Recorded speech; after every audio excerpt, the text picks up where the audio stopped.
மதுரை சித்திரை திருவிழா 6ஆம் நாள் நடைபெறும் சைவ சமய ஸ்தாபிதம் மற்றும் திருஞான சம்பந்தர் வரலாறு இரண்டும் இணைந்த மிகப்பெரிய ஆன்மீக நிகழ்வு.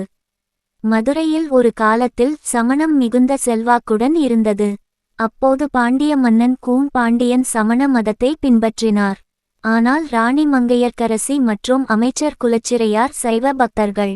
அவர்கள் வேண்டுகோளின் பேரில் சிறுவயதிலேயே சிவபக்தராக விளங்கிய திருஞான சம்பந்தர் மதுரைக்கு வருகிறார். சமணர்களும் சம்பந்தரும் இடையே கடும் சோதனைகள் நடந்தன. தீப்பரிசோதனை, நீர்ப்பரிசோதனை, இவை அனைத்திலும் சிவபெருமான் அருளால் சம்பந்தர் வெற்றி பெற்றார். இதனால் மன்னன் சைவ சமயத்தை ஏற்றார். மதுரையில் சைவ சமயம் மீண்டும் நிலைநிறுத்தப்பட்டது. இந்த வரலாற்றை நினைவுகூர்வதற்காகவே மீனாட்சி அம்மன் சுந்தரேஸ்வரர் திருவிழாவில் 6ஆம் நாள் சைவ சமய ஸ்தாபிதம் நிகழ்ச்சி நடத்தப்படுகிறது.